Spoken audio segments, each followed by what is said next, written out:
The following is a DW Ancient Egypt production.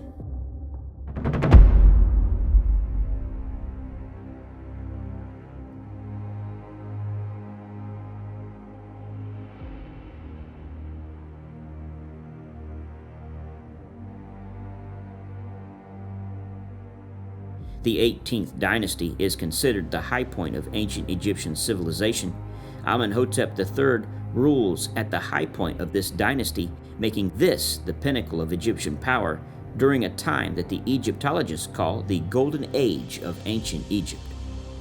Amenhotep III's great-grandfather, Tuthmosis III, as noted in the previous episode, had laid the foundations of the Egyptian empire by his campaigns into Syria, Nubia, and Libya. Hardly any military activity was called for under Amenhotep III during his 30 years of rule. Only Nubia required minor attention, which was handled by his son and viceroy of Kush, Mieroop. A striking characteristic of Amenhotep III's reign is a series of over 200 large commemorative stone scarabs that document the first 12 years of his reign. These scarabs should be considered the first telegrams in history. These are stone-carved beetles that announce key events on the bottom in hieroglyphs. About 100,000 were carved at a time and distributed throughout the kingdom, including Syria, Palestine, and Nubia. The earliest one, of year 2, is known as the marriage scarab and records his marriage to his non-royal wife, Queen T.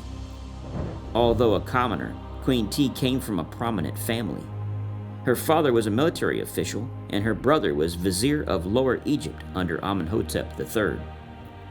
Another set of scarabs, also of year 2, records how Amenhotep III captured 56 head of wild cattle in a single day. This is known as the Wild Bull Hunt scarab.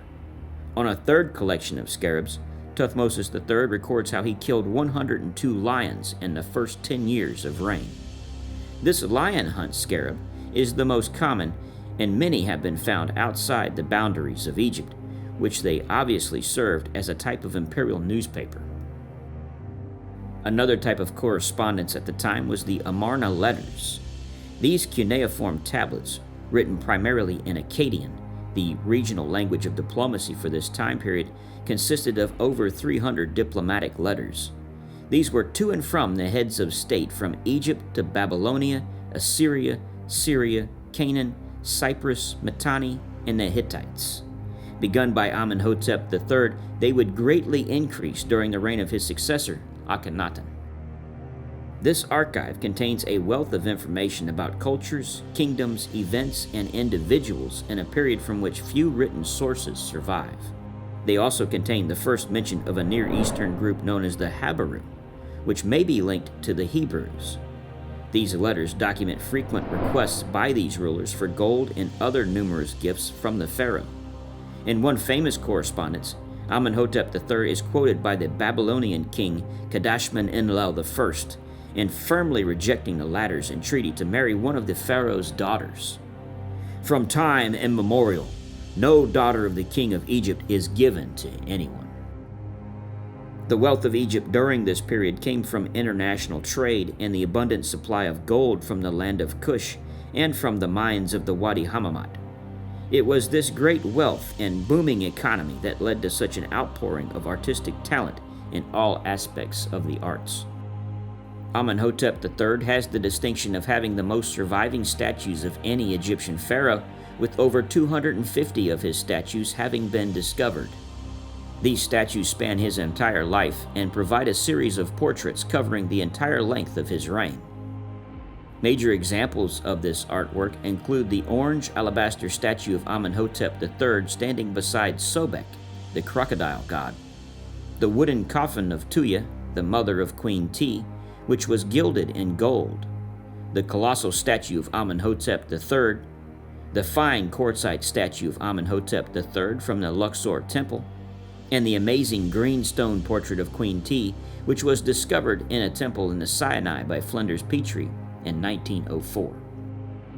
Amenhotep III's master architect, Amenhotep son of Hapu, is one of the few architects to be known to us by name. Like the great 3rd dynasty architect Imhotep, He was elevated to the status of a god in the later Ptolemaic period. There are several surviving statues of him as a scribe, portraying him throughout his life. Amenhotep was allowed to build his mortuary temple adjacent to that of the pharaoh. This honor was quite rare and indicated that Amenhotep was highly respected by the time of his death, despite the fact that he was a commoner and had only entered civil service in his late 40s.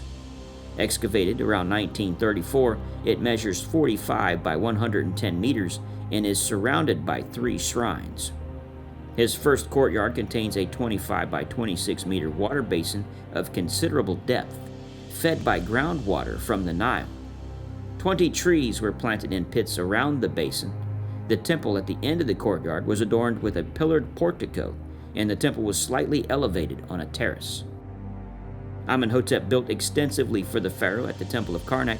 He dismantled the 4th pylon of the Temple of Amun to build the 3rd pylon and created a new entrance for this structure. He also started work on the 10th pylon and built a new temple to the goddess Ma'at. Amenhotep III's enormous mortuary temple on the west bank of the Nile was, in its day, the largest religious complex in Thebes. Unfortunately, he chose to build it too close to the floodplain, and less than 200 years later, it stood in ruins. Much of the masonry was stolen by the later pharaohs for their own building projects. All that remains now of this temple are the 2 imposing statues of the king. At 18 meters high, these statues are known as the Colossi of Memnon. This is in fact a complete misnomer, arising from the classical recognition of the statues as the Ethiopian prince Memnon, who fought at Troy. In 27 BC, a large earthquake shattered the northern statue, collapsing it from the waist up and cracking the lower half. Following its rupture, the remaining lower half of this statue was then reputed to sing at dawn and dusk. The phenomenon was probably caused by the effect on the stone at the radical temperature changes at dawn and dusk. These sounds ceased after later repairs were carried out by the Roman Emperor Septimius Severus around 196 AD. In his later years, Amenhotep III moved permanently to Thebes. Normally, the pharaoh would have lived in Memphis, which had always been the administrative capital. Now Thebes was gaining importance as a religious capital, and future kings would spend their time in both places. At Thebes, Amenhotep III built his residence called the Malkada Palace on the west bank of the Nile. Made of painted mud brick, much of it has disappeared.